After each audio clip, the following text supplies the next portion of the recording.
Those in Peril by Margaret Mayhew. Read by Kim Hicks. Chapter 1. The news was very bad.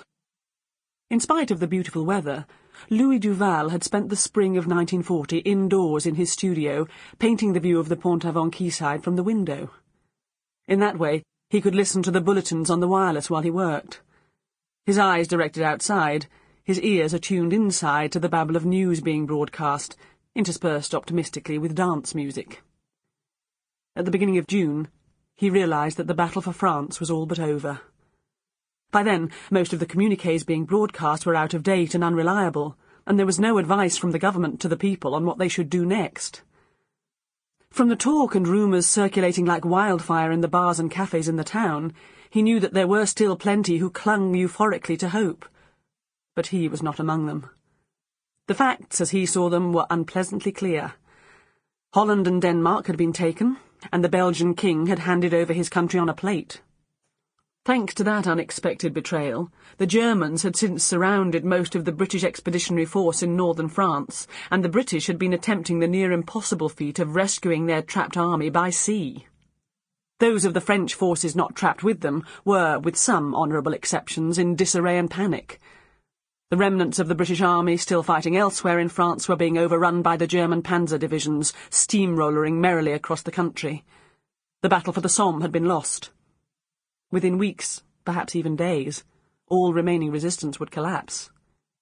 He had no doubt that an armistice was already being sought by certain members of the government, and that, in the end, some kind of shameful deal would be struck with Nazi Germany in the name of France. By the second week in June, he had reached a decision. He cleaned his brushes and put away his paints. At the foot of the stairs, his landlady, Mademoiselle Citron, intercepted him. "Have you heard, monsieur? The Boches are at Rouen. It is a disaster."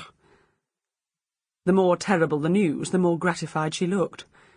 He guessed that she was probably already wondering how much she would be able to charge to billet members of the occupation forces. A German officer or two of the old-fashioned Prussian school would suit her nicely, well-behaved, clean and tidy, and prompt with the rent.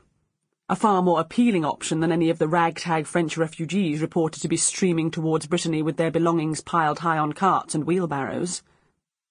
Louis himself rented the whole top floor of the house from her, a very large studio, bedroom, bathroom and kitchen. The daylight was excellent, the views delightful, and it suited him admirably, or he might have taken the trouble to look elsewhere for a more congenial logeuse. Mademoiselle was a businesswoman before all else. It was difficult to place her age, somewhere in the mid-40s, he judged. Unattractive, with a sallow skin, a thin mouth, poor teeth, and a sour disposition. It was a nice irony that birth had bestowed on her such a suitable name, Miss Lemon. When he had first rented the attic rooms from her, she'd kept coming up the stairs on this and that flimsy excuse, until he had finally realised wearily what she was hoping for. He had rebuffed her as politely as possible, but knew he had not been forgiven for the slight. Nor, he suspected, for the fact that he had never shown any interest in painting her, with or without her clothes on. There was a rich fund of far more interesting subjects in and around Pont-Aven. She was eyeing him now, speculatively. "Will you be staying, monsieur?" He had been right. She was thinking about accommodating the Germans. "I'll let you know, mademoiselle." "As soon as possible," she called after him. "I need to know how I am placed." He caught the next train for Paris, travelling via Rennes.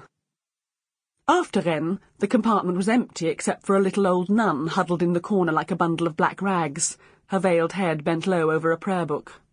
Bent so low that her nose almost touched the pages. He smoked and watched the Breton scenery passing by, woods, lakes, streams, apple orchards, stone farmhouses embedded for centuries in the landscape, cows grazing, tethered goats, and then dozed for a while.